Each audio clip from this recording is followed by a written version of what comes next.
चलिए आज हम लोग बात करेंगे sum of first n terms of an AP. ठीक है, एपी के फर्स्ट n टर्म्स का सम। तो यहाँ ले लेते कि लेट ए डिनोट कर रहा है फर्स्ट टर्म को, एपी का फर्स्ट टर्म है। डी क्या है? कॉमन डिफरेंस है। डी हमारा कॉमन डिफरेंस है। ठीक है, फिर एन क्या है? नंबर ऑफ टर्म्स है, नंबर ऑफ टर्म्स है। तो एन क्या है? इसको लास्ट टर्म कह सकते हैं और nth टर्म भी कह सकते हैं, nth टर्म कह सकते हैं। और एसएन डिनोट कर रहा है sum of first n terms. S N किसको डिनोट कर रहा है? Sum of n terms. ठीक है, ऑफ एन एपी। ये हमने सपोज कर लिया कि ये सब A first term, D common difference, N number of terms, N last term या एन टर्म, और एसएन क्या है? Sum of N terms of an AP. ठीक है, ऐसा हमने सपोज कर लिया। ठीक है, तो अब बताइए हम नाउ हम लिख सकते हैं कि SN equal to sum of N terms ना, यानी कि फर्स्ट एन टर्म्स का सम, यानी कि आपको फर्स्ट टर्म प्लस में सेकेंड टर्म ऐसे लिख सकते हैं, प्लस में थर्ड टर्म, ऐसे करके कहाँ तक जाना होगा? एन टर्म्स तक का सम एसएन डिनोट करा। आप इसे ऐसे भी चाहे तो लिख सकते हैं, एसएन इक्वल टू में फर्स्ट टर्म, सेकेंड टर्म को ए प्लस डी नहीं लिख सकते हैं, फिर अगला हो जाएगा ए प्लस का 2d थर्ड टर्म। उसी तरह से आगे बढ़िएगा इसमें, तो nth टर्म को nth टर्म ऐसे एन लिखिए। अच्छा, इसके एक ठीक पहले वाला टर्म वो क्या होगा? उसको आप an माइनस डी नहीं लिख सकते हैं, क्योंकि आपको पता है कि एपी में डी बढ़ने पे नेक्स्ट टर्म आ जाता है, तो डी सब्ट्रैक्ट करने पे उसके पीछे वाला ठीक टर्म आ जाएगा। अच्छा, इसमें एक और डी सब्ट्रैक्ट कर दें, यानी कि आप लिख दें an माइनस का 2d, तो उसके ठीक एक और पहले वाला टर्म हो जाएगा। तो इस तरह से आप इसको दिखा सकते हैं। एंड आप ऐसे भी तो लिख सकते हैं एसएन इक्वल टू में, इसको पलट के उधर से एन, ये लास्ट टर्म लिख दिए, फिर उसके ठीक पहले वाला एक टर्म, फिर उसके ठीक एक और पहले वाला टर्म, इसी तरह से dot dot dot A plus का 2d, ए प्लस का d एंड ए, इसी को पलट के हमने लिख दिया है ना, ऐसे भी तो लिख सकते हैं। अब इनको ऐड कर देते हैं, एडिंग। तो देखिए एडिंग करने पर क्या मिलेगा?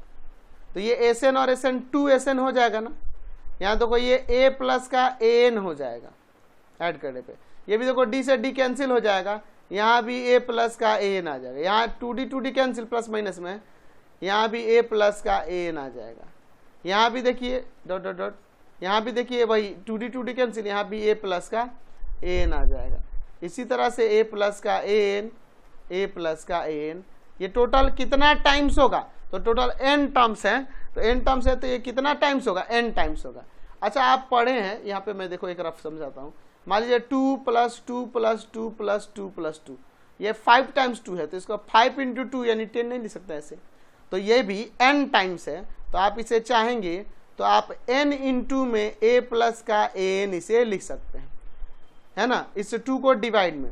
तो एसएन इक्वल टू में हो जाएगा n/2 a प्लस का an, यानी कि सम ऑफ n टर्म का ये फॉर्मूला हो गया n/2 a प्लस का an। कई जगह पे क्या करता है इसे, एसएन इक्वल टू में n/2 a प्लस का tn भी कर देगा, तो tn से डिनोट करते हैं लास्ट टर्म को। या फिर कई जगह एसएन इक्वल टू में n/2 a प्लस का l फॉर लास्ट टर्म। तो ऐसे दो तीनों तरीके से आप इसे लिख सकते हैं। तो सम ऑफ n टर्म निकालने के लिए कि ये फॉर्मूला हमें मिल गया। नंबर ऑफ टर्म पता होने चाहिए फर्स्ट टर्म, और nth टर्म हमें पता होना चाहिए। आप एक और काम कर सकते हैं, हम जानते हैं कि an इक्वल होता है a प्लस का n माइनस 1 इंटू में d। तो हम चाहें तो इसमें लिख सकते हैं एसएन इक्वल टू में n/2 a प्लस का an के जगह पे लिख देते हैं a plus n minus 1 into में d। ये an का फॉर्मूला इसमें यहाँ रख दिया। तो एसएन निकालने के लिए आ गया आपके पास n/2, a और a 2a हो जाएगा, प्लस का n माइनस 1 इंटू में d।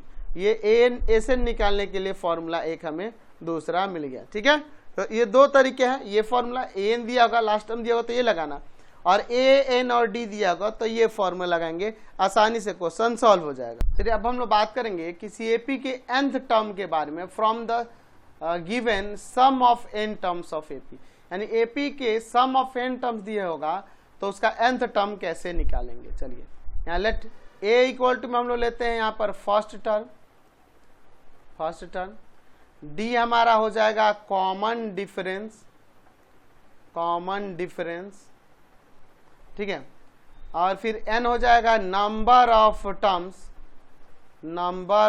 टर्म्स, ठीक है। एन डिनोट करेगा nth टर्म और लास्ट टर्म को भी,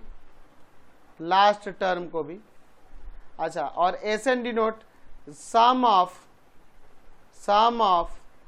फर्स्ट n टर्म्स,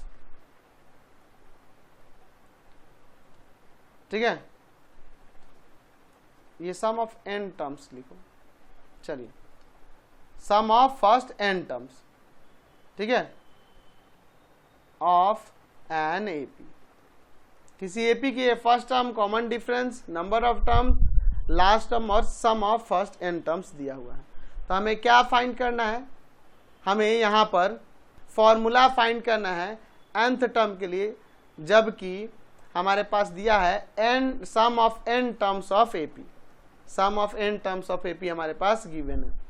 अच्छा, एसएन इक्वल टू में हम लोग क्या लिख सकते हैं, आपको पता है फर्स्ट टर्म, फिर प्लस में ए प्लस का D second term, third term, ऐसे ही करके कहाँ तक, n टर्म्स तक। अच्छा, एक चीज बताइए, इसके ठीक पहले वाले टर्म की हम बात करेंगे तो कौन सा टर्म होगा, वो an-1 होगा ना, an-1 होगा, चाहे आप an- डी भी से लिख सकते हैं। अच्छा, ये हुआ। अब अगर आपसे कहें Sn-1, Sn का मतलब है sum of first n terms, n terms का सम, और n-1, Sn-1 का मतलब क्या है कि सम ऑफ n-1 तक, यानी कि यहीं तक, यानी कि ये किसके इक्वल होगा, a plus D, a plus का 2d, ऐसे करके कहाँ तक जाएंगे, an-1 तक ही जाएंगे, ठीक है, क्योंकि n-1 टर्म्स तक का सम दिया है। यहाँ सब्ट्रैक्ट कर देते हैं, सब्ट्रैक्ट, साइन चेंज कर दीजिए। चलिए यहाँ देखिए, ये कैंसिल पूरा, ये पूरा कैंसिल, ये पूरा कैंसिल, इधर हो जाएगा Sn माइनस में Sn-1 और इधर हो जाएगा an। तो देयरफॉर हमने निकाल लिया एक रिजल्ट कि अगर nth टर्म निकालना होगा तो उसे आप Sn माइनस का Sn-1 कर देंगे तो आसानी से आ जाएगा। अब इसका जरूरत कब पड़ेगा, मान लीजिए कह देगा कि nth टर्म जो है वो n² प्लस का 2n है, n टर्म का सम जो है Sn जो है n² प्लस 2n है, हमें an फाइंड करना है, तो इसी फॉर्मूले का यूज करेंगे। तो सबसे पहले n-1 Sn-1 का वैल्यू, n के प्लेस पर n-1 रख दीजिए, ठीक है, स्क्वायर तोड़ते हैं, n² माइनस का 2n प्लस 1 प्लस का 2n माइनस 2, ठीक है, तो Sn-1 क्या आ जाएगा, Sn-1 क्या आ जाएगा, तो ये 2n से 2n कैंसिल, n का स्क्वायर और माइनस का 1 आ जाएगा, Sn-1। अब चलिए देखिए, देयरफॉर an इक्वल टू में क्या होगा, Sn माइनस का Sn-1, तो Sn का वैल्यू n² प्लस का 2n और Sn-1 का वैल्यू n² माइनस 1, ठीक है। अब इसके बाद देखिए, n² प्लस का 2n माइनस n² प्लस का 1, ये इससे कैंसिल, तो इस AP का nth टर्म आ गया 2n प्लस का 1। तो इस तरीके से ये nth टर्म निकल गया, तो जो भी चाहे निकाल सकते हैं, second term, first term, 8th term, जो भी आपको इसमें बस पुट कर देना। अगर फर्स्ट टर्म निकालना है तो इसमें 1 रख देंगे, ठीक है, सेकंड टर्म निकालना है तो 2 रख देंगे, थर्ड टर्म निकालना है तो 3 रख देंगे, जो भी टर्म निकालना होगा उसमें बस पुट कर देंगे, हमारा आ जाएगा।